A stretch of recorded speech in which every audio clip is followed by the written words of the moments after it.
আসসালামু আলাইকুম everyone, this is Marjana from Ibrahim Marjana. এই বছরের ফার্স্ট টাইম বাসায় কাঁঠাল আনলাম। মানে প্রতি বছরই বাসায় যখন প্রথমবার কাঁঠাল আনা হোক না কেন, কখনোই কিন্তু আমি এই পর্যন্ত খাঁচা কাঁঠাল পাইলাম না। একটাই শুধুমাত্র দুঃখ, এটা কাঁঠাল ভাঙতে আমার কিন্তু খুবই প্যারা লাগে।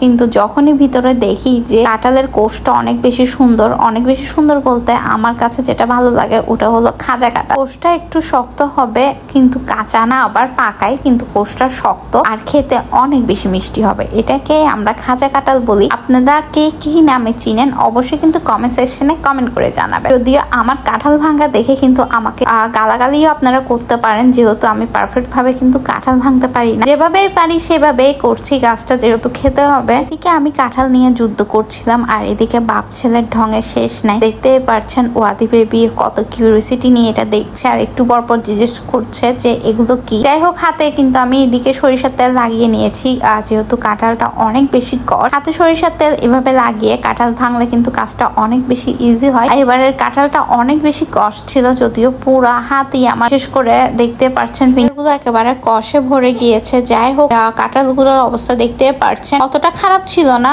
এই বছরের প্রথম কাঁঠাল, জাস্ট হচ্ছে খাজা ছিল না, এটাই বলছিলাম। আদারওয়াইজ কাঁঠালটা কিন্তু অনেক মিষ্টি ছিল। যদিও ওয়াদি বেবি কিন্তু কাঁঠাল টোটালি খায় না, তো আপনাদের ভাইয়াও কিন্তু কম পছন্দ করে, কিন্তু আমার কাঁঠাল অনেক বেশি পছন্দ। কাঁঠালের চাইতে আরো বেশি পছন্দ হচ্ছে কালো জাম। কে কে কালো জাম পছন্দ করেন অবশ্যই কিন্তু কমেন্ট সেকশনে কমেন্ট করে জানাবেন। আর কালো জাম আমি সবসময় অনেক সিম্পল করে ভর্তা বানাই। এই প্রসেস গুলো ফলো করে আপনারাও কিন্তু বাসায় বানাতে পারেন। সো ফার্স্টে কালো জামটা ভালো করে ওয়াশ করে নিয়ে দিয়ে দিলাম মরিচের গুঁড়া, স্বাদ মতো লবণ, চিনি বেশি পরিমাণে, আরো দিয়ে দিলাম বিট লবণ। জাম ভর্তায় চিনি বেশি দিয়ে খেতে আমার অনেক বেশি পছন্দ। সো আপনারা কিন্তু আপনাদের টেস্ট অনুযায়ী বাড়িয়ে বা কমিয়ে দিতে পারেন। এখন এই জামগুলো হচ্ছে একটা ডিশের মধ্যে নিয়ে ভালো করে ঝাঁকাতে হবে। যত বেশি রাগ অভিমান আছে সবকিছু কিন্তু এই বোলটার মধ্যেই, মানে এই বক্সটার মধ্যেই দিয়ে দিবেন। আর এত প্রেশার নিয়ে ঝাঁকাতে হবে, যত প্রেশার নিয়ে ঝাঁকাতে পারবেন ভালোভাবে ভর্তাটা কিন্তু তত বেশি মজা হয়। এদিকে আমাকে দেখার সাথে সাথে ওয়াদি বেবিও ট্রাই করছিল।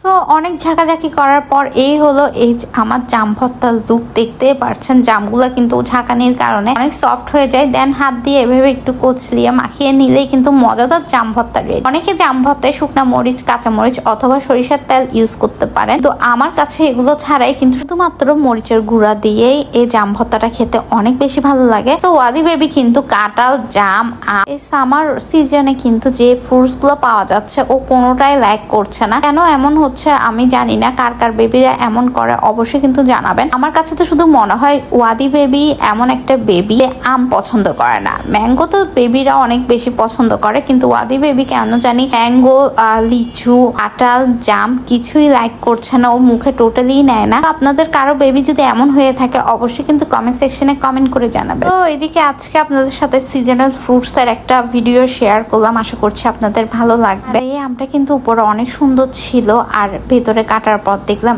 এই অবস্থা। যাই হোক, ভিডিও ভালো লাগলে অবশ্যই একটা থামস আপ দিবেন। যারা এখন ইব্রাহিম মারজানাকে ফলো করেনি, ইব্রাহিম মারজানাকে ফলো করে আমাদের সাথেই থাকবেন। That's it for today.